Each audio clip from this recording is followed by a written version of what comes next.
Hello everyone and welcome back to Factory Town and to the first episode in a couple of days that is being recorded quote-unquote live. That is to say, I am back from TwitchCon. Thank you also very much for your patience while I was away and we were working through backlog footage, but I have now had time to read over so many of the comments. Thank you all so very much for all of the extremely helpful tips that you left for me. Now, I do want to address two of them in particular. One, because it's just generally a very good tip moving forward and for all of my Let's Plays, honestly. And that is to try and put forward my goal before I start working on things like this. Of course, it is something that I try to do in other Let's Plays, but it's something that can very easily slip my mind, especially when I've been recording for several hours straight and I am at the end of my fuel.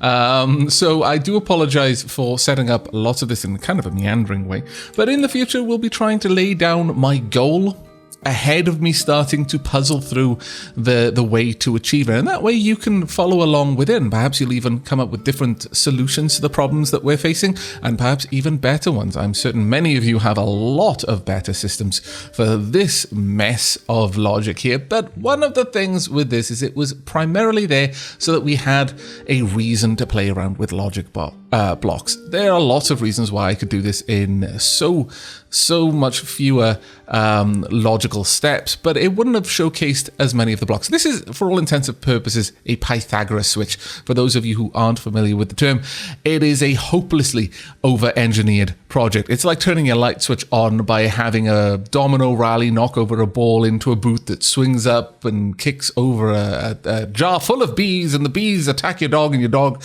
runs headfirst into the light switch.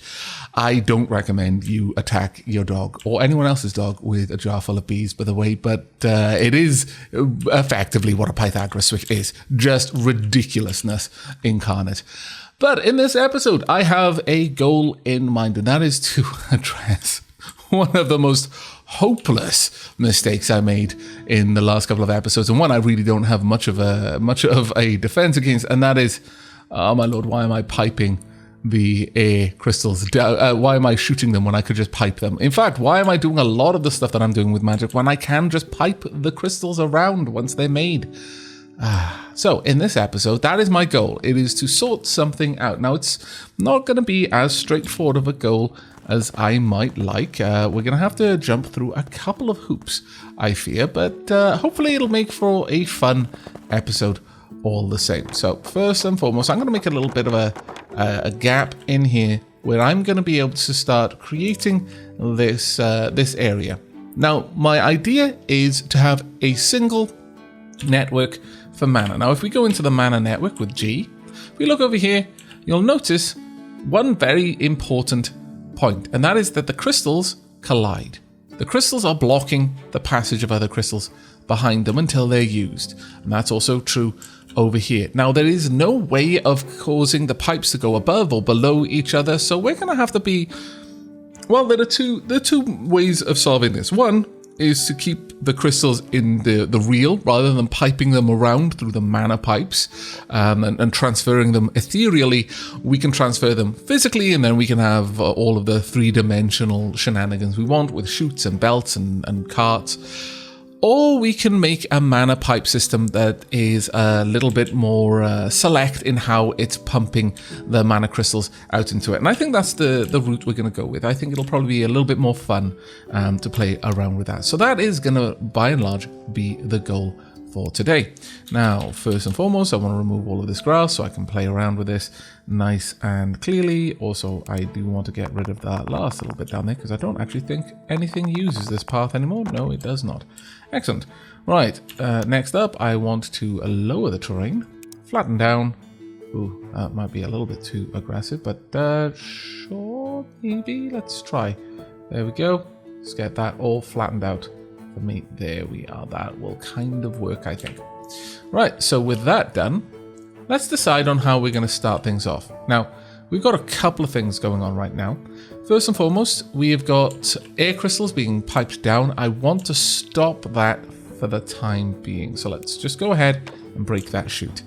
Next up, we have the magic forge, which is slowly sending crystals over here. I'm going to let that continue for the time being, but it's not really something I want to have continue over long. We currently have the air crystal silo just there, and we have a barn full of basic mana crystals. Now, we're going to plan for the future, but we're only going to build with what we've got. And so that's going to be basic crystals and air crystals. We're going to want a barn for both. So let's go ahead and let's give ourselves a little bit of room to play with. So I'll just pop it right there. So there we are. This will be our barn for basic crystals. And I would like to start emptying this into said barn, please. And thank you. Okay, you can't actually reach it. Fair enough. Let's make that a little bit easier for you as well. So we'll pop a couple of bridge sections over here. 1 and 2. And we'll place down the stone pillars as well, because otherwise it'll make my brain hurt. There we go. So that'll get on with clearing this out. Now, you may realize that in fact we have a little bit more total crystals available over here than will fit in this barn. But we can upgrade barns now, which is pretty bloody good. I'm not going to do that just yet, because I would actually like to just have a buffer. And in fact, for what I'm thinking, we probably want 2. 1 on either end. Do we? Yes, I'm going to say we do. But I'm going to have this one a little bit further out. Yeah, we'll pop that one there. Right, we know that crystals can move through chutes, so let's set these up. Like so, there we are. Right, I would like you to be moving these crystals to the silo first and foremost. I am also going to set up a grabber block, but I'm going to turn it off for the moment. I want crystals to be taken from the barn later. Now, the idea that I've got here is that we're going to want to convert the crystals that are in the network into crystals that can be stored in the barn. And for that, I'm going to want a very specific device. We are going to want, of course, the... Where are we? The mana receiver. And you know what? Let me go ahead and clean up this area first so that we can just drop it down a little bit there. There we go. And then we'll lift that ground up as well, because this does take a fair bit of room. We'll flatten up. There we go. Perfect. Right. Mana receiver then. So we're going to want the crystals that are in the mana network when they are actually the fully formed basic mana crystals to be pulled into the silo. Only the ones which have been recharged. So this is not for use for any drained mana crystals. That's the word I was looking for. I can add in a little bit of a pipe, and I think I shall. Something like that.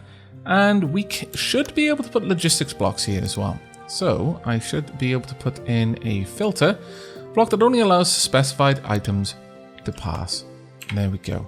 Let's have that item be only charged. A charged element. No. I want a charged mana crystal. Oh, that's interesting. We can have it specific to depleted elements, regardless what those elements are. I like that. That's not something I had realized, but that's pretty cool. So there we go. This whole system is now set up. Now, the idea here is that we will also have air crystals. So let's go ahead and set that one up. Now, the reason why I feel that we're going to need the logistics here to ensure that we're not pumping out too many crystals into the network is because if the crystals have nowhere to go, they could backstuff the network. And since we're only going to have one pipe to move the crystals along, because I want it to be a nice big circuit, you can think of it like a rail if you like. The result of that will be that, say, for example, a building needed an air crystal, but the pipe was just full of regular mana crystals. Well, that's not a deadlock that we're easily going to be able to get out of. So I need to ensure that the lines are never completely saturated. And that is going to require a bit of logistics to make sure. There we go. And we're going to want 2 silos, naturally, because everyone likes silos. Everyone. There we are. That's pointing in the right direction. Good. Where are we with the silos? There we go. And then finally, we want another grabber. And again, we want this grabber to be set to only remove... no, actually, we want it to be set, to deactivated, so that it can't pull those items out just yet. And we also want a mana pipe there. And then finally, we want a logistics block for a filter, just to make sure that only fully charged air crystals are allowed through. Perfect. Okay, so we've got our storage set up, and in time we're going to start using it. This barn is slowly being emptied out. This wagon's got a little bit more work to do, though. For the time being, we should be able to afford an extra wagon as well, and you can start moving the air crystals over to the silo. Perfect. Right, now, the logistics, the logic that we're going to need, I'm thinking, is going to be twofold. We could set up what it would effectively be a basic SR latch, that is a set reset latch, to allow only a certain amount of items out of the barn. My idea is that we will allow a mixture of elements onto the network, but because we don't know how they're going to be consumed, they may be consumed asynchronously. That means that if I put 10 mana crystals and 10 air crystals into the pipe network at once, there's nothing that says that all 10 mana crystals and all 10 air crystals are going to be used up at the same speed. And that causes a bit of a problem for us. And in fact, again, I'm going to need to add in this grabber block right now and turn them off, because these 4 grabber blocks, and in fact the pairs of 2, so eventually it'll be 10 grabber blocks, are going to be what control the movement of the crystals through. I may get rid of that one. Oops. Are you okay? There we go. That should be better. Oh, really? You scallywag, you. That is not what I wanted. I would like you to go that way, and then you to go over it. There we go. I may be able to remove that crystal. There we go. Perfect. I approve. We are going to have to get rid of the coal, though. So let's get rid of you, and we can pull that down a little bit. Now, as I was saying, if we put 10 air crystals and 10 normal mana crystals into the network at the same time, there's no guarantee they'll be used up at the same rate, and so we've got to build a system that can handle an odd number of crystals of varying different types floating around the system, and then eventually coming back into the system in a nice big loop.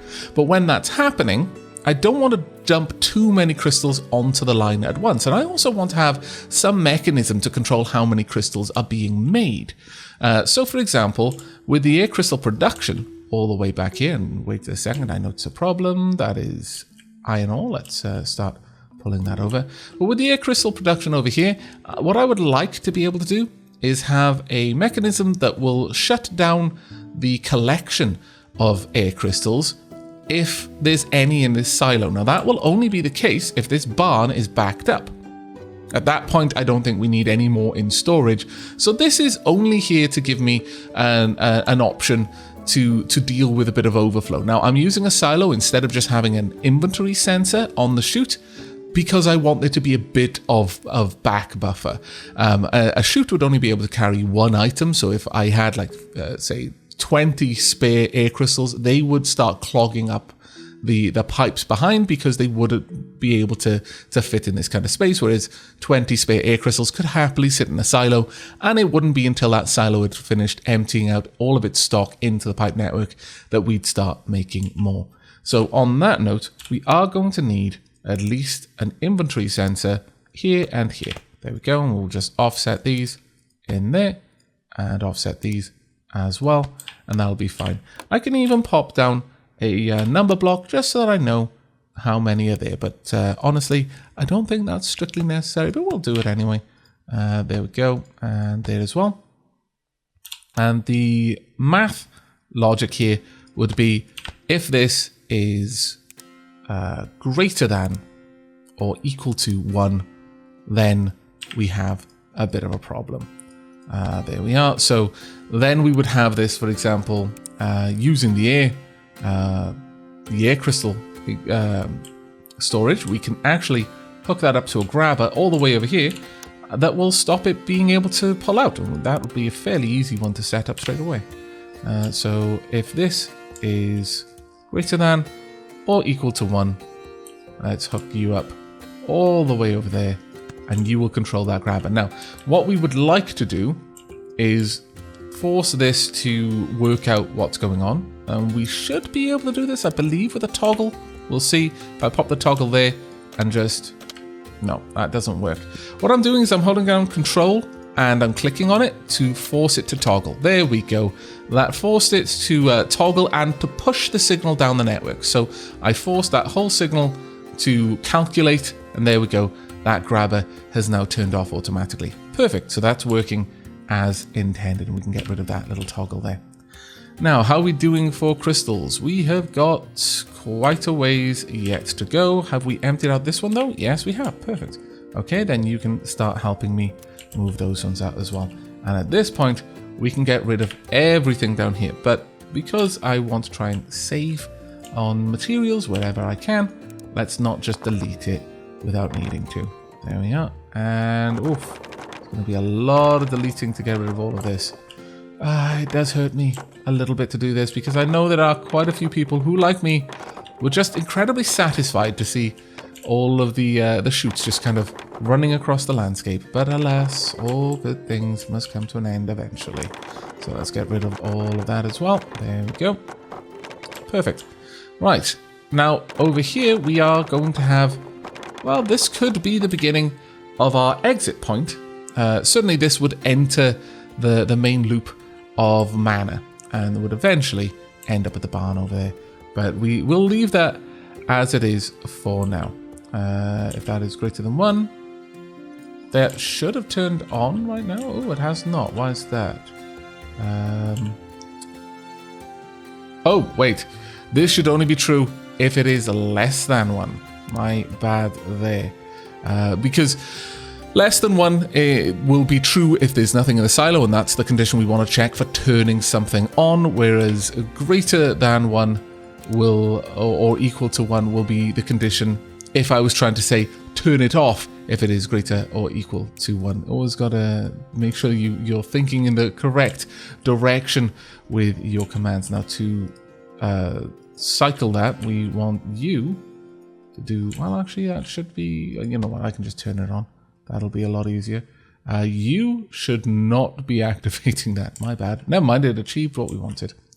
Right, so we are going to want we could have a buffer over here, but I don't think that's strictly wise. That being said, I could have the buffer there rather than taking out of the production building, but I think we'll have the buffer at the actual storage facility. I don't think we need to do anything else. Let's start having that all fill in there, and then we can go and grab the mana pipes. So from here, I'm going to want something down around here, just connecting these pipes up. Let's have something going along like that. There we go.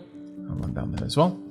And we are going to want... Now, you've got to have to be very specific with the way that you place these pipes down, because you may notice there are tiny arrows. They are one directional. So... Ooh, okay, that's a bit of an odd effect. Can it actually go through there? Will it go through the mountain? Oh, it will. Fantastic. I approve. Right, okay, well, we'll see how this works in just a moment. The moment these get down there, we should see this start to turn off. It'll turn on and off repeatedly. There we go. Because the items are entering and then leaving more or less straight away. There we are. Perfect. So that should be okay. I could set it up with a different sort of toggle, but I don't think we need to. This should work out well for us for the time being. Now, obviously, eventually we want to deliver mana crystals over there, and that's what we're working toward right now. We haven't got many to pop in, but they should have gone through, as we saw. If we have a look in now, the way that the items like to move is they prefer to carry on straight where possible. So if we pop down a pusher block, then it should encourage any items that need to be pushed into those hoppers, or rather can push past this filter to take that route if it's available. There we go. Right, now, as I was mentioning, we're going to need a bit of logic over here. Now, the problem with SR latches in this is it seems that the game has in technical terms, is that there's a bit of a signal delay between the logic blocks. Now, it's not something that we've encountered up to now, but it does mean that we can't really set up an SR latch the way we would normally do it. Now, those of you who are familiar with any kind of electronics engineering will know what an SR latch is and how it's basically set up.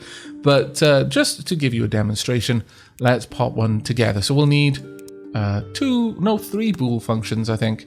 There we go. We want one of them to be, actually, it's I would have liked them to be different orientation, but I can totally work with this. Let's do this then. There we are. Just so it's laid out a little bit more sensibly. Now, we could use toggle blocks to give a demonstration of this. And let's find a logic lamp. There we go. Perfect. Now, the idea here is that when this switch is toggled on, it'll turn the system on. If it's toggled off, it won't affect the system. If it turns back on, it won't affect the system. Once the system is primed, or rather once it's set, that's it. However, the lower switch is our reset switch, hence the set reset in the name. The only way to turn the system back off is to hit the reset switch, at which point hitting the reset switch again does nothing. It doesn't toggle it back on. They independently set or reset the system, hence the name.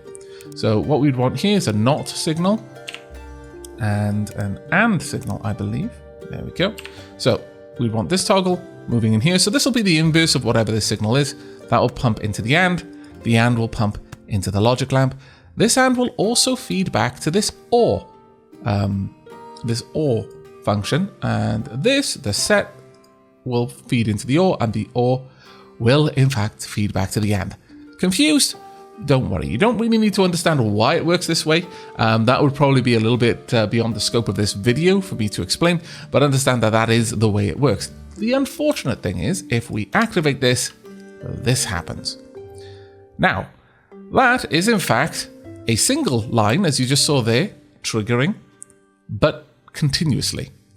Because this signal is feeding back, and anyone who's watched my Factorio series will understand what's effectively happening here is that the signal is half making the journey in one tick of the game, and in the next tick it's completing the journey, but that has now corrupted the circuit, if you will, because it didn't perform the entire operation in one pulse. It needs to be an atomic operation that is indivisible. That is not the case here. Now this looks correct. If I reset it, it's triggering the wrong way. Actually, that shouldn't be what it's doing. Let me make sure that everything is correct there. Oh, yes, it's because that was turned off. There we are. Resetting doesn't do anything. And turning it on now doesn't turn it back off. So I've turned that back off. You have to use that. There we go. It is working the right way. But this is completely wrong. Now, if it were just a graphical glitch, that would be acceptable. However, that is not, unfortunately, the case. If we pop this in here, I'll be able to demonstrate it to you. If we hook this up, it's constantly toggling. Now for our needs, that isn't acceptable. So we're going to have to go this a bit more of a brute force way. It's not going to be as elegant, alas, but it will work, hopefully. I sincerely hope it'll work. If it does not, oh, this is going to be awful because I'm doing it live. There's not going to be any hiding from this failure. Right, okay, so effectively what we want to do here is I would like to peel off a few of the items from the barn into the silos. As I mentioned earlier, I don't want to flood the circuit or the network with too many of one crystal. And if we have all of the barns in a row, the first barn will tend to get priority. So what I would like to do is to ensure that we're only adding crystals to the network in discrete packets of maybe 10 or 20 at a time, but of all of the crystals that we have available. So in this case, I'll only put 10 regular mana and 10 air mana onto the pipe at the same time. Now to achieve that, I'm going to want to activate these grabbers to pull things into the silo until both silos are at or over 20. If they're over 20, I don't mind that too much. As long as when the condition is met that they're both ready to be ejected, we turn on these grabbers but turn these ones off. so that we're not constantly feeding into the pool. It would be like pulling the plug out of your sink while the tap is still running. You're still pouring more water in, your sink will never be empty. What we want to do is to turn the tap off first before we pull the plug out of the sink, and then let it drain completely. So to do that, we're going to want a fairly simple couple of blocks here. We want an AND function. Just down here will do. This should be AND. There we go. And we are going to want inventory sensors here and here. Just offset these. There we go. And offset this one. There we go. Now, I'm only going to want them to trigger when we've got a certain amount of items in this. So let's pop down 2 math blocks.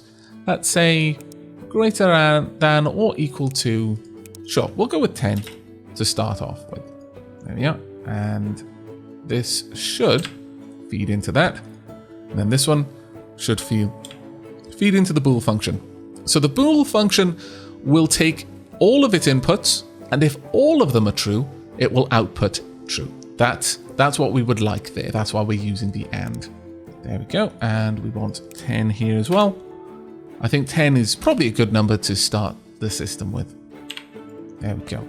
Now, for the sake of it being more obvious to us how the system is working, I'm going to include a little number on either side. This will actually read whether this considers it true or false. There we go. And furthermore, I would like another number block just to the side, and this will purely read the entire inventory. So there we go. That should work fine. And I can quickly test this by doing that. There we go. We now know that there's 2 in there. And if I do the same over here, there we go. There are 12 in there. Now this is better. This is greater than 10, so it's true. This is not greater than 10, so it's false. So we know that that is true. Now I want that over there. So that's giving me a truth signal. That's giving me a false signal. Now if I allow a little bit more into there, we should see that that is still the case. It is still false. Now, what we're going to want next, we are going to want to feed this signal to a set of triggers. Now, as I said, I can't build an SR latch because of the way that the signal seems to get lagged and delayed. So we're gonna kind of fake it. We are going to build a system which will toggle the grabbers on in a very specific orientation. Now, we're running a little bit out of room, which is a bit of a shame, but because we're only dealing with 2 barns, we can probably afford this one. I'm going to want 2 toggles, but one of them should be different. So when this, actually, let's do it this way. When this condition is met, and so both of these silos have enough crystals in them, I would like it to push this toggle, this truth value, down to the grabbers in sequence. Now, I'm not sure if that's going to pass along. Let's see. It doesn't pass along. Okay, so let's change that. I'm going to want this to pass down there then. There we go. There we are. And then this one, we will have pass to this grabber and then to that grabber. Now, the way that we're going to pass these signals is we're going to use a pusher block. Now, if we find you, logic pusher block. There we go. Now, we don't want these to toggle. We just want them to activate and push their input further down. So we're not actually interacting with the block. We're not toggling it. We're just telling it to take whatever its current output is and send it on further down the chain. So when this is activated, it will open up both of these gates and it will close both of those gates. Unfortunately, we don't want this to activate straight from this AND function. Now, the reason why we don't want that is the moment that this drops below 10, or rather both of them drop below 10, or one of them in fact, then it will no longer be true that both of these silos have more than 10. And so this will turn off, and then that will cause a signal to hit this. And, well, actually, no, in fact, that wouldn't necessarily be a bad thing. Once that's active, that would be okay. Though, we might want to play around with the delta then. Rather than having this go straight through there, we want a delta block to only change that signal when something has changed with it. That might be something we could do. Yeah, okay, we may actually be able to work with this going straight down from the bool function. Sure. Okay. Let's give that a test. So if I place well, you know what it's doing, but for the sake of visibility, we'll keep those number blocks there for now. So this should only update once, and that will be when the block first changes.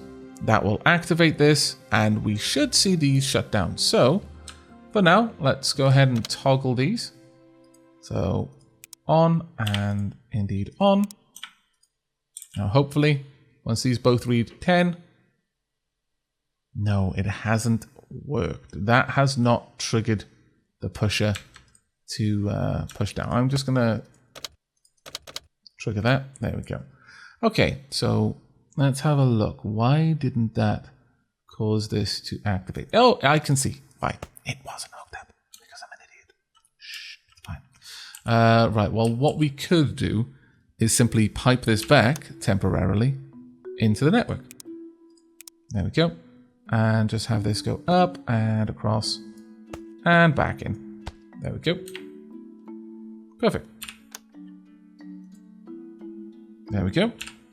Right, so currently we've got an awful lot of blocks there. Okay, well, let's have an easy way to do this manually is just to build a toggle block just down here, hook that up, and then push the signal. There we go. These blocks will empty out until they've fully emptied out, and then they'll just pipe back into the system itself. Okay, we finished emptying out all of the silos into the back into the barns or the silos, as the case may be, and it is time now to set the second part of our set reset latch. Now, as I mentioned previously, we can't actually build a real circuit because of the timing delays. But what we can do is build an approximation. As long as it works the same way, then even though it's less elegant, it is still working. It does bother me somewhat, but it's fine, I tell myself, so I can sleep at night. Right, what we're going to want is we're going to want another AND bool function. We'll set that one up right there and there. We're going to want 2 more number blocks. Now, in the future, I am probably going to just move the delta blocks into these areas and replace these ones with delta blocks as well. These are just here right now just to be a visual aid while I'm setting this up so that I can, if I make a mistake, I can debug it a little bit easier, but also so that you can follow along.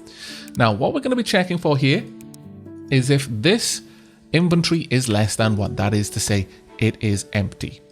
No, that's the wrong one. I want to change the math function to less than. There we go. And to have that feed in.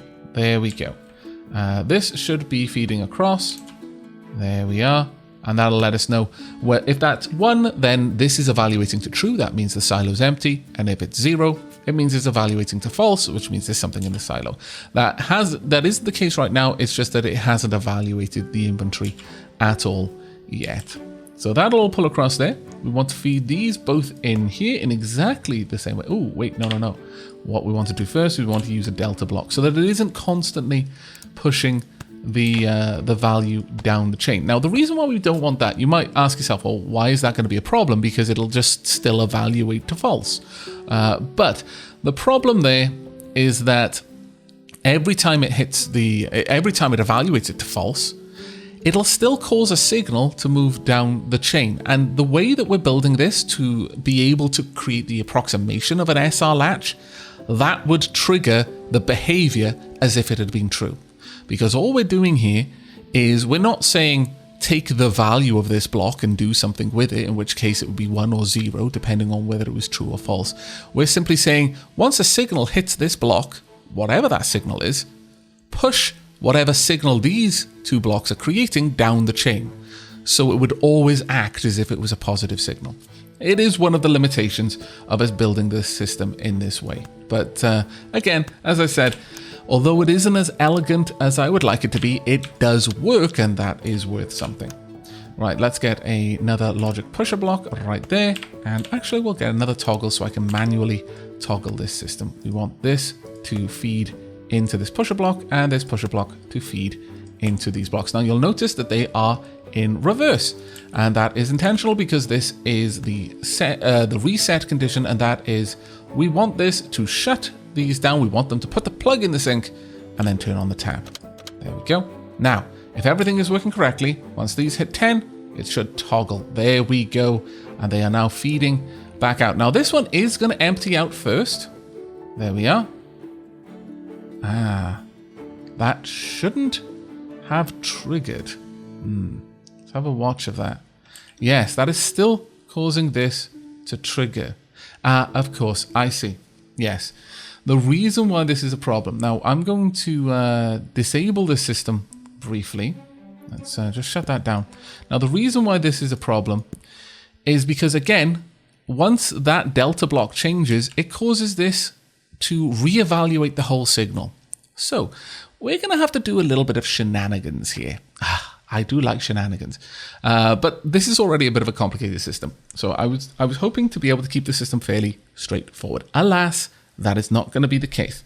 But we can sort this out. We can cause it to only pass along a truth value, never passing along the false value. Now, to do that, we're going to need two things.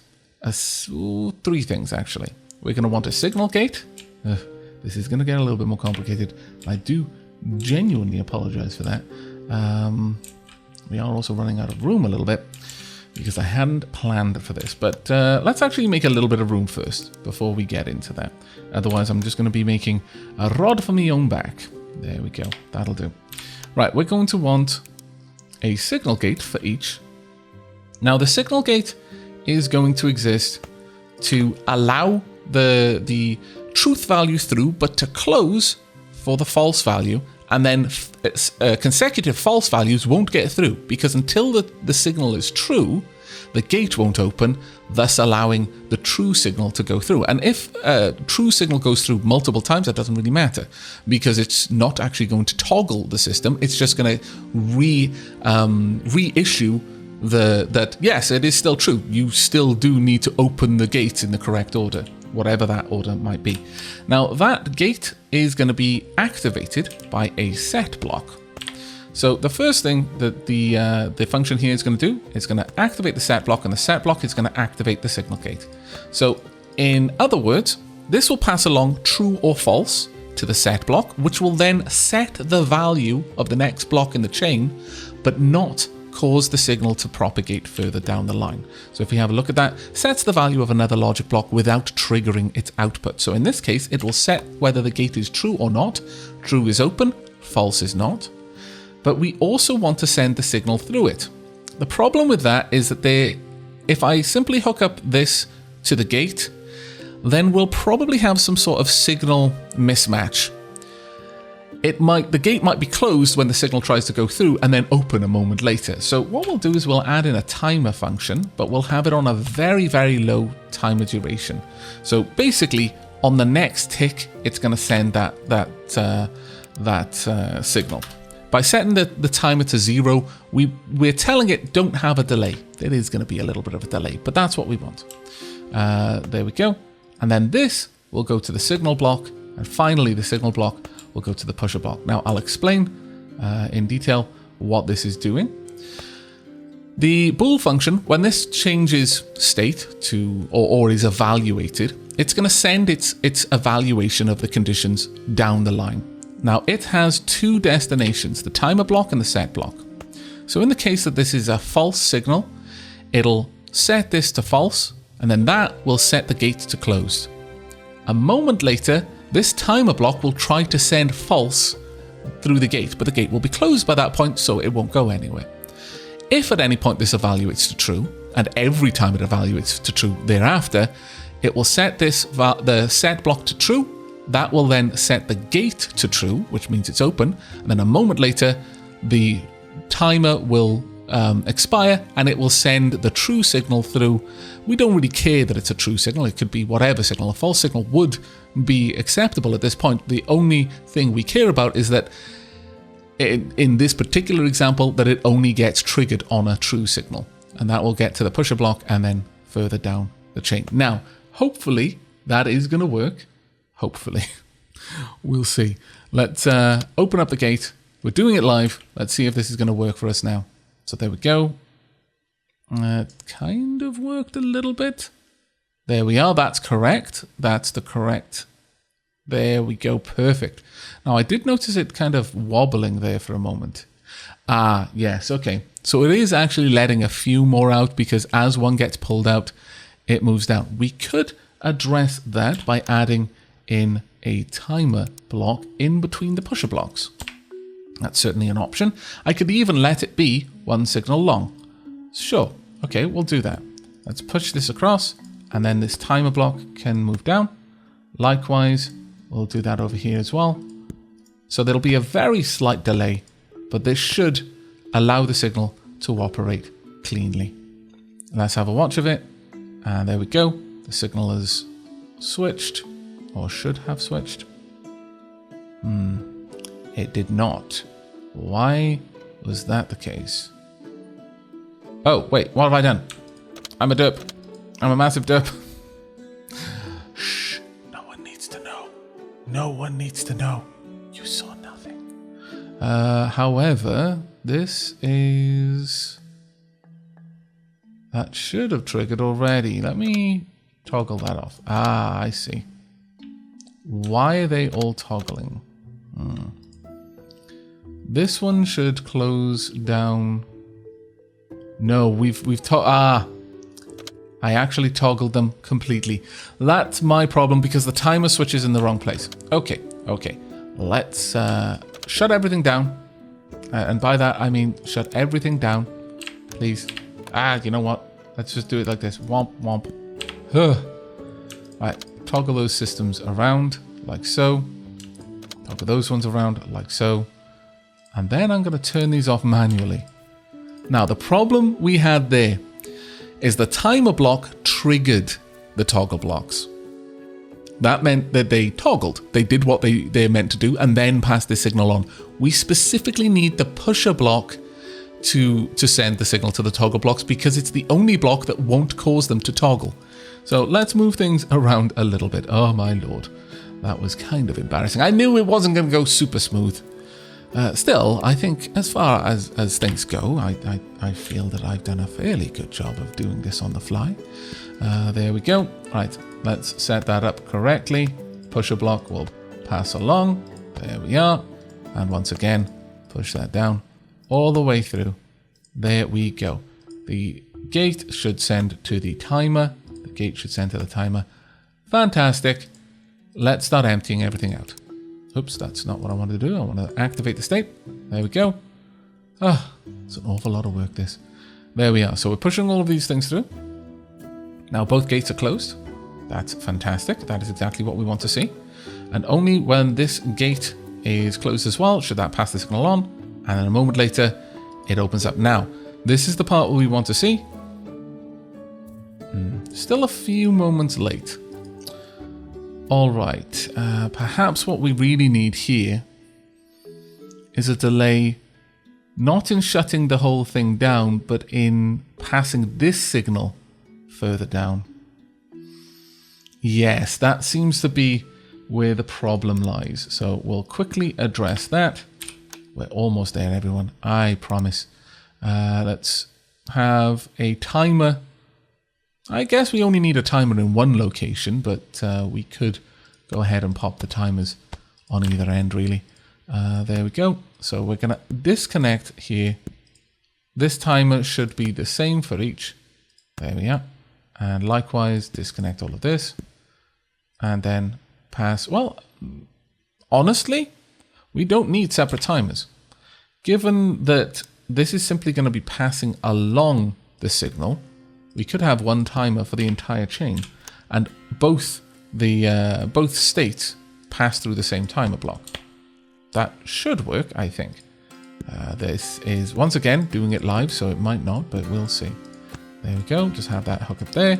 Likewise, have this one hook up and down there, and then have it feed out.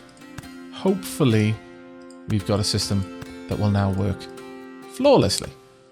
It would help if I wired it correctly, but details. Right, okay, so we've emptied this out. Let's toggle the system. There we are. Perfect. Now let's see if that works the other way. There we go. Marvelous. I approve. We could even give it a little bit more of a delay if we wanted to. Or we could decide which one took priority. If I did have the timers over here, for example, I would probably shut down the remainder a little bit sooner than I shut down the draining. Or maybe had that one on a timer, but toggle these off immediately. Sure, let's do that. We don't need it to be synchronous. There we go. That was a bit of a problem though. Let's shut that down. There we go. There we are. And then on this side, how would I want it to be wired? Is there any particular delay? I would want to shut this one down immediately and then open these one up a little while later. Sure.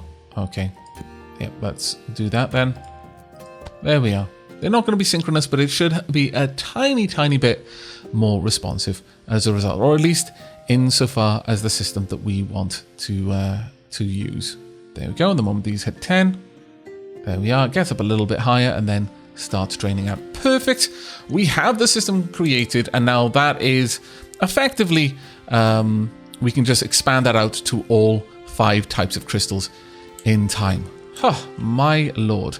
Now that should be disabling this only when it needs to. We should be getting up there a little bit with the barn. Yeah, we are. Now, the last thing we're going to do, I know this has been a fairly long episode because of all the shenanigans, but let's go ahead and actually make this system usable, shall we? What we're going to want to do is have a mana pipe probably running. Sure, we'll have the mana pipe running straight up here. Ooh. Well, I mean, we could, actually. You know what? I wasn't really intending to do it like this, but sure. Okay. In for a penny, in for a pound. All right, we're gonna create a full loop that's gonna hit both of these mana-consuming structures, and hopefully make everything work a little bit better. There we are. We'll get rid of that one. And then over here, we're going to need to turn the crystals back into crystal form down here. So we'll probably have them peel off and then finally tip around here and then back into this pipe. There we go. This should, I'm hoping, work. Now then, the way that we're going to set this up, I'm going to get rid of all of the pipes down here. In fact, we'll just hook this up to enter back into the system with the consumed, the used up mana pipe. Let's go down here. Now we should be able to set up a little area just back here, just to recharge our components. So we're going to want, since we may end up with different sorts of mana in the process, for the time being, we can get rid of the mana pipe that is just cycling it around. We'll wait until... sure, we'll just break it there. Actually, that was a terrible place to break it. Let's break it there instead. There we go. That's much better. But what we're going to want to do is we're going to want to feed the mana into our recharges down here and just pay a little bit of money to get it all set back up. So we're going to want a... let's see... a mana receiver will output somewhere like this. We're going to want several recharges in a row down here, I think. Let's go ahead and cut all of this grass. There we are. And then flatten the terrain once again. There we go, perfect. This will work Marvelously. Right, we're going to want... Now, for this one, we may end up with lots of different types of mana that needs to be processed. But that shouldn't be a problem as long as we have enough recharges. And since we're actually going to move this over, I should have really brought one of these. Thinking about it, but oh well, too late for that now. Let's have a couple of these in a row, perhaps.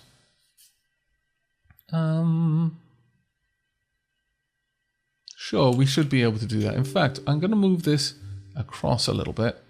We'll have this one just about down there. And we'll have several of these set up. Since we're going to be doing all of the recharging here, that shouldn't be a problem. We're even going to grab the ones from over here as well. So let's grab that recharger. There we go. I'm going to take away this for the time being. We'll just pop that there. Same with you. Don't want it there. Same with these. I'm going to move all of these down. I may have to empty some of these out at some point, but that shouldn't be an issue for right now.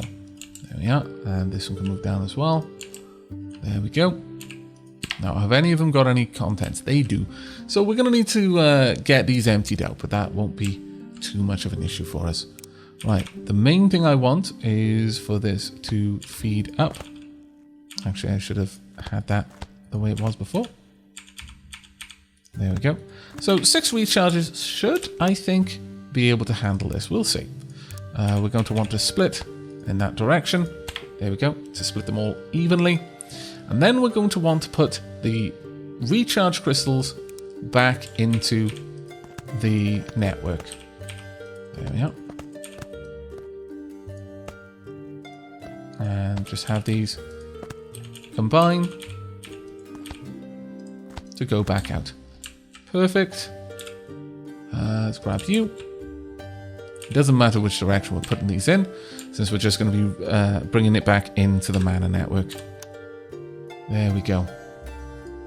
So mana pipe over here can just dump it back into the system. There we are. Well, that should only go in one direction. Perfect.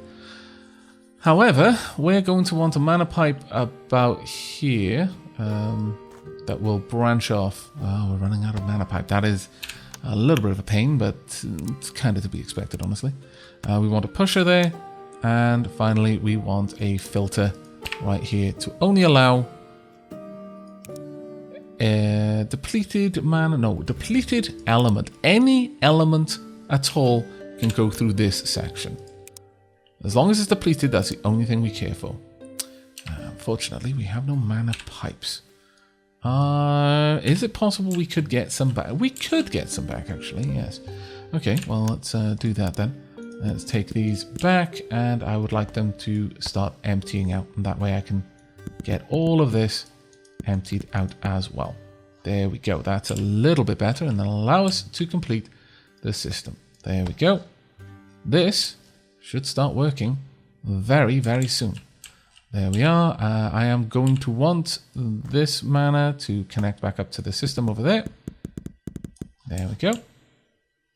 Perfect. Now, the way that we're going to want this to work is I would like it to branch off. In the case of power, I just want it to branch off if it can at all. And then to come back down and join the main pipe. So the reason why I'm okay with just pushing it rather than sharing it with power is because at most we're going to end up with a backlog of 3 crystals waiting to power the mana connector. Now, I am going to want to make sure that it is only mana blocks. Now, I do believe the pusher can... Yeah, we could just put an item filter on this rather than having the item filter there. That would probably work a little bit better, actually, for any way that we're doing it. Yeah, sure, okay.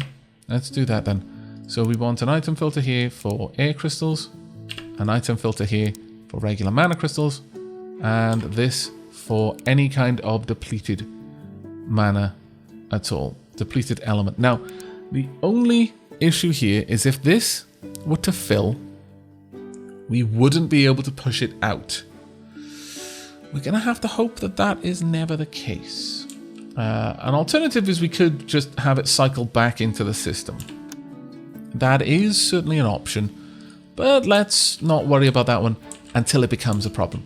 Now over here, if there is room for a regular mana crystal, then it'll be siphoned in here and it'll just sit in this area from that point on until it's used, and then it'll rejoin the whole system. Now it shouldn't be able to go back because the arrows are pointing in this direction, and we want exactly the same system over here. So once again, mana pipe, we want it to come up and around and then back down. Now we don't have enough, unfortunately. That is actually quite a shame. But let's get the pusher set up all the same. So this, once again, will just be for regular mana crystals. Now this one we'll want to deal with differently. And the reason why we want to deal with that one differently is this one doesn't recharge the crystals. It straight up uses them and they never come back. And that kind of sucks. Now, where is our magic? Oh dear. Well, we haven't set this up. Well, that is a bit of a pain, frankly. And by a bit of a pain, I mean a lot of pain. Okay, we're going to fix that problem in the next episode. But by and large, this system should, for the time being, be ready to operate. Now, we've got nothing in storages. We haven't re-triggered this. I don't believe that should have, though. Let's have a look. The delta block should have gone down. Should have activated and pushed back through. We have a bit of a blockage. Why is that? Yes, of course. Yeah. Okay, let's quickly get that sorted then in that case. Let's grab these mana pipes and just hook up the system, and then we should be good to go. There we are. The system should now actually operate. Now, the air crystals are going to be cycling through the system endlessly. Needlessly. It's going to be a bit of a pain. But they're only going to cycle through every now and then. And it will actually back up down here. We could set it up to have a bit more of a timer before it checks. It'll be up to us. Now, for the time being, we're not going to be making any more air crystals because we're not actually powering this system. But we should eventually see some depleted crystals enter the system, or at least once we begin our research once again. That one probably would have been the better one to hook up because it would actually use the mana. But as you can see, the system is working at the very least. And that is going to be it for this episode. I'm sorry it has taken a little while to set this up, but this is a pretty big thing for us in the town. We now have a proper mana pipe system, and we can just expand on this from this point forward. We'll just have one large circuit that all of the mana will be pumped into, and then we'll hopefully just filter through the system and the mana will get to where it needs to be. But that's going to be it from me for now. I hope you've enjoyed, and I hope you'll be joining me for the next. But until then, and as always, do take care, everyone.